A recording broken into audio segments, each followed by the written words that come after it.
Hey folks, Kilt-Man here, Kilt-Man, at your service. My secretary, Miss Kentucky Fudge. Miss Fudge, what are they doing in my office? I strictly said no visitors today, I'm very busy. You just don't listen to me, do you? Folks, welcome to my workplace, my workstation. Yes, lockdown is no defense against working from home, is it? Then again, fate moves in mysterious ways because, yes, to prove it, here is my laptop from work. Can't show you the side because it's all top secret stuff. So secret, even I don't know what the hell it is. Now I've had that for a few days and I haven't done anything yet on it. Not one thing. I haven't done any work whatsoever because it's took me days to get into it, to set it up, and then I got locked out of the system, the very system that I need to do my job, my particular job of saving the world. And I can't get into it, and I've got to wait for a new password to get in, and that can take a day, maybe two. What is the fucking point, I'm one of these that, I've been around the world, I've done some exciting stuff, I've done some dangerous stuff, I've had a life or two. So now, at this juncture in my lifetime, my existence, I don't mind sitting at a desk with a desktop and just the job I do is fairly in depth. I will not go into details for obvious reasons because I haven't got a clue what I do. I just sit there and try to look busy. But I know what I'm doing, and there's a certain bunch of stuff that I can do around it, but it's quite a limited sort of field, and I can sit there all day long, laugh, joke, whilst doing, the job with my compadres who are all part of the same team. We all do the same thing, and we're the only ones in the country that do it. But I don't mind that, it's not exciting, but it's some people would think it's just brain dead stuff. You're just doing the same thing over and over and over again. Doesn't bother me in the least. I'm at the point now in life where I just want to put a bit of a crust, in my bank account, enough to be able to buy, merchandise, music, masks, kilts, all that sort of stuff. Sorry? Yeah, whores and cocaine for you. Yeah, I know. Spoil the imp, what else am I here for?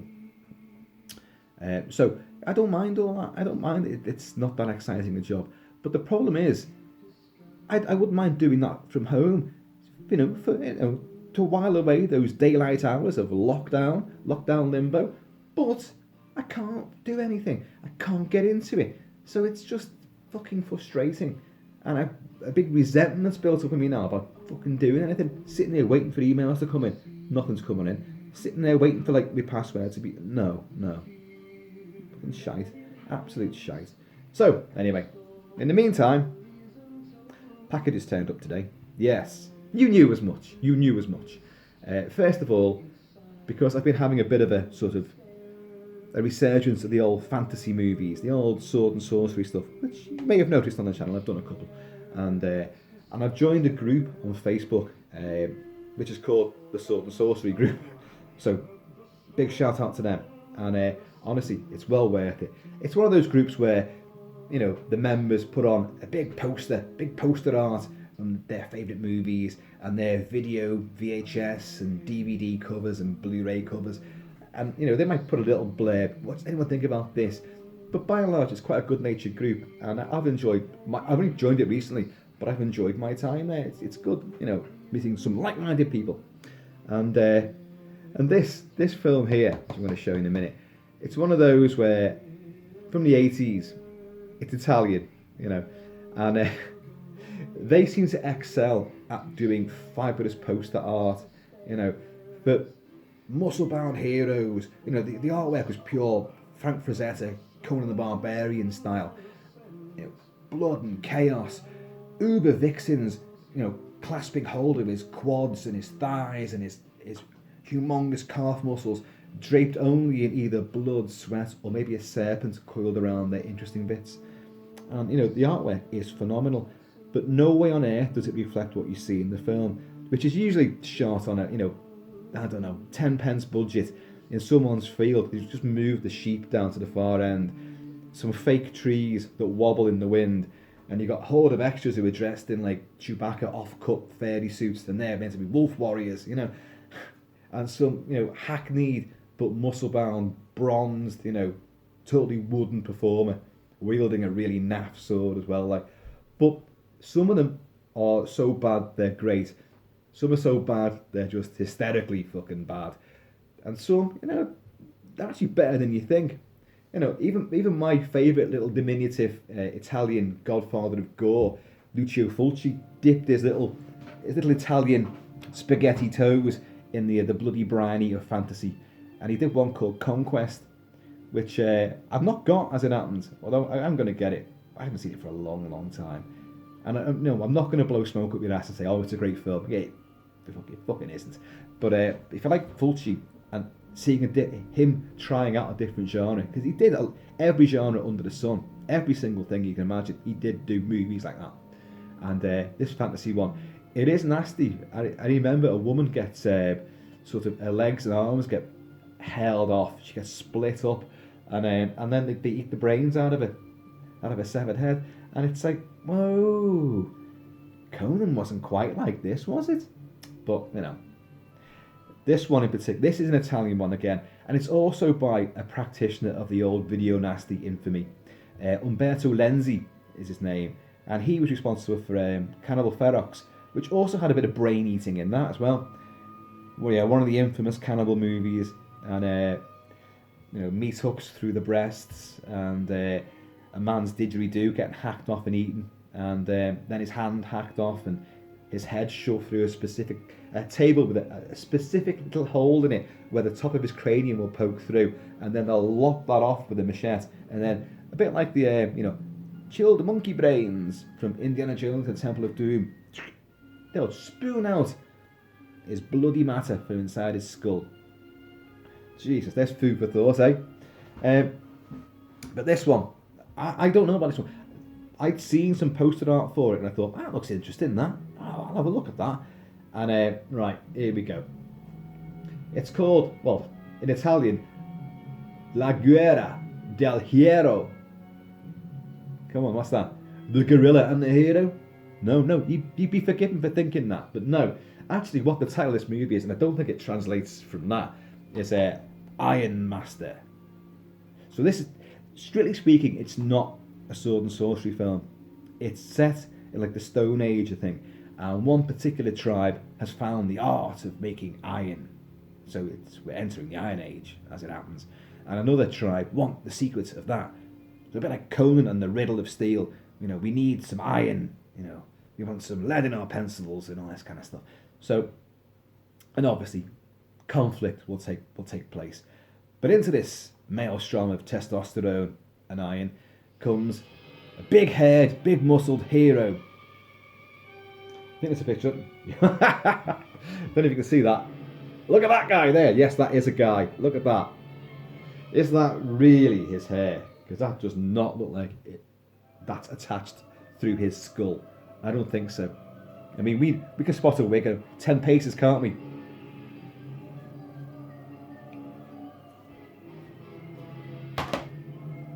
No, mine is real, sadly. So yeah, but I've got no real high hopes of this. This just could be fun. I hope it is, because I do love sword swinging action and mayhem. I love all that. And so who knows? If you look at the cover, there's something very strange going on there. That can't be the hero guy, can it? Although he has got suitably naff hair. And there's some kind of fire ritual taking place there as well. So it could be good. I don't know how gory it is. I'm hoping there's some eviscerations and decapitations. But that turned up. But the main thing of today is what I'm going to show you now. Now, I did review and discuss Hammer's Dr. Jekyll and Sister Hyde only a couple of videos ago. And that came from Hammer's dying days in the 70s. And I know I've discussed this, and everyone likes to leap on the same bandwagon and slate Hammer for they were terrible in the 70s. They couldn't compete with Hollywood and the American independents, with like Night of the Living Dead and The Omen, The Exorcist, Texas Chainsaw Massacre, and zombie movies. And they couldn't. No, of course they couldn't.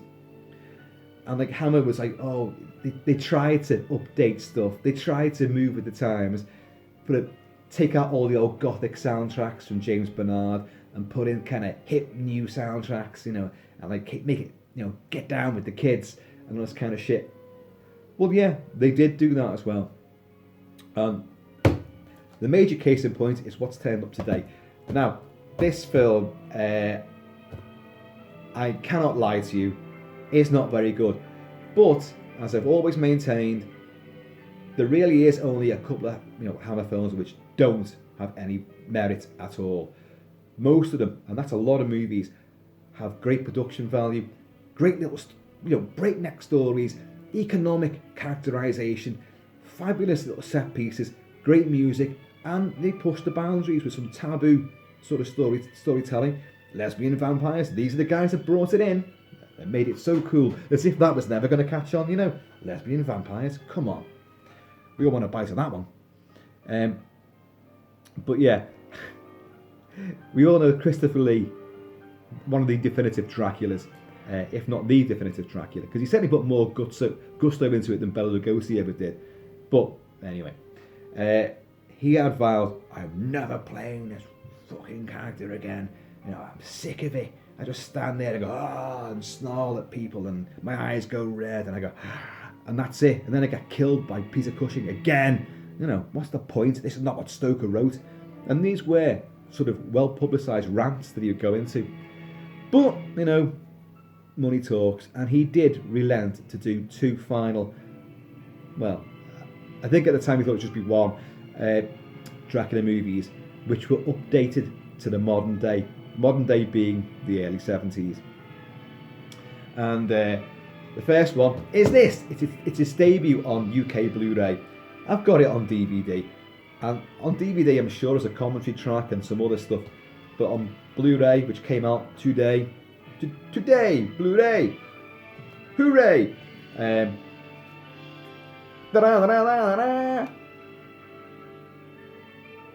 on the back, yes, it's the same thing. Dracula AD 1972. Any idea when that's based? Where's it set? Yeah, 1972. And it's set in Chelsea. Dracula in Chelsea, with the Chelsea set, all them women, all them trendy hipsters, the club scene and all that. There could be a reality TV show in this, methinks. You guys heard it here first. But yeah, Certificate 15. I mean, a lot of these aren't that nasty by today's standards, and this one isn't that nasty at all. But it does have a fabulous bevy of beauties: Stephanie Beecham and Caroline Munro. Caroline Munro! You meant to join in then. You just can't get the staff. You just can't get the secretaries these days, can you? Not the attractive ones, anyway. I get stuck with you, Stumpy. Oh dear. I love you, really. But yeah, all you get on this is a theatrical trailer. No commentary, no features, nothing. And you kind of begin to realise that, well, yeah, this is sort of film where people who are associated with it don't really want to go into it anymore. And critics and writers and film scholars think, I can dispense with that one in like just one line. You don't need to interview me, please. I can't waste my time with that dross. Is it dross? I haven't seen it for a long time. And I'm fond of it. And I'm fond of the follow-up too, which is the Satanic Rites of Dracula, which comes after this one, obviously. And Dracula, obviously, he doesn't stay down for long, does he? He may get killed in this, but he's going to be back for the next one. And Peter Cushing, who is looking exceptionally gaunt in these two films because his beloved wife Helen had died, and he never got over that. He always delivered, bang on performances, and he's so professional, but he did really, it was the end of him, And it's tragic to see him in that state. He was always gaunt to begin with, but when you see him now, especially in this and Satanic Rites, oh dear, But there were still many movies left in the the stalwart champion of the genre after this, as with Christopher Lee as well. Christopher Lee famously said, I don't. If that's my dialogue, I don't want to say that. I'd rather have no lines. So for many Dracula movies, he had no lines. He just hiss and snarl. But so he kind of, and then he complained about not having any lines. Make up your mind. But in this one, he does have a line, and it's from Stoker's original novel. I forgot what the line is now, but anyway. And I think that's one of the saving graces for him. That's why he's like, okay, all right, look, at least I'm going to get to speak some of Stoker's original dialogue for the character. So, okay, I'll do it. Now, this film was also in retaliation to, or rather in answer to, America had just updated the vampire myth as well with the fabulous Count Yorga vampire, which I absolutely think is fantastic. Robert Quarry plays Count Yorga, who is basically Count Dracula, who relocates, to California and puts the bite on some nubile young ladies there. He has a big henchman as well, who's difficult to kill, and a bunch of, modern day, vampire slayers will have to try and take this guy down. And I love it. So this was Hammer thought, well, if they can do it, we can do it. Who are we going to bring in? Let's bring in Dracula himself and put him in the modern day. And he's raised by Johnny Alucard. Johnny Alucard. Alucard. Put a mirror up to Alucard, and what does it say? You can't fool me. It says Dracula. So with all these fit young ladies, he resurrects in the bowels of this old church. Blasphemous desecration brings up, the Lord of the Undead. And Van Helsing's descendant, who looks just like the original Van Helsing, because Peter Cushing again, has to go and track him down all over again. And I'm looking forward to watching this because I'm going to review it properly as well. I remember being quite fond of it. I think I like Satanic Rites a bit more though.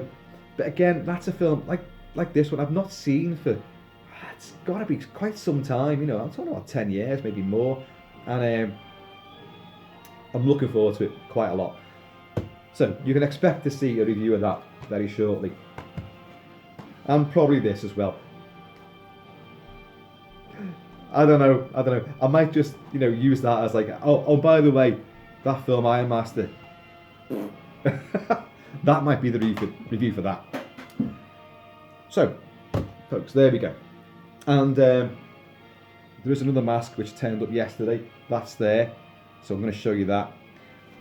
But I thought, instead of sitting looking at this fucking laptop with nothing happening on it all day,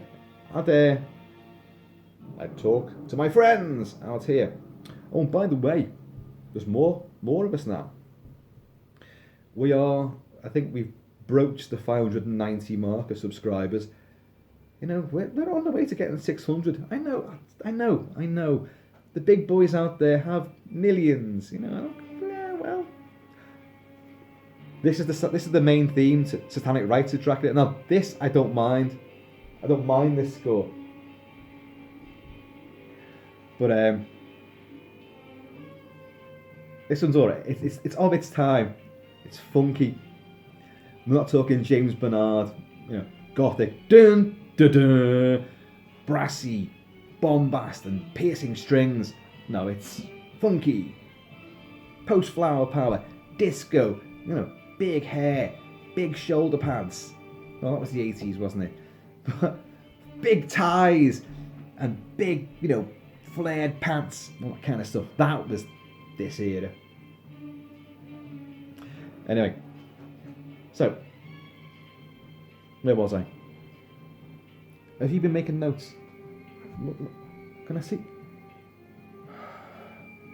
You were meant to be making notes on this. As I say, you just cannot get the staff, can you? I can't get the tools for the job. I can't get the staff to take care of me. Well, best thing to do is just drink coffee and then some whiskey, and then maybe get the mask out and show you that in a bit. Anyway, folks, before this descends into more repetition and meandering, I'm going to say Take it easy, be happy, be healthy, be safe, keep a smile on your face, keep it kilted, keep it Celtic. That's a hell of a lot to remember, isn't it? Now, if he was doing his job, he'd send the memos out to you via email. Anyway, in the meantime and in between time, I know what I was saying. Of course I know what I was saying. Subscribers, yes, we're getting more people on board, and that is truly wonderful. And I am really, really ecstatic over it. I am, because this whole thing, it's just fun. It's just a distraction, hopefully for you guys as much as it is for me. You see some new stuff, you'll hear my opinions, my waffling opinions on certain things, and hopefully you have a bit of a laugh and a giggle as well.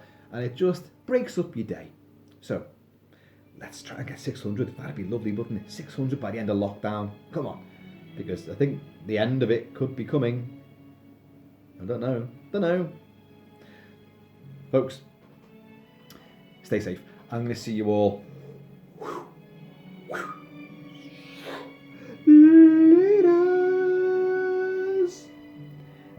Take a letter, Mrs. Fudge.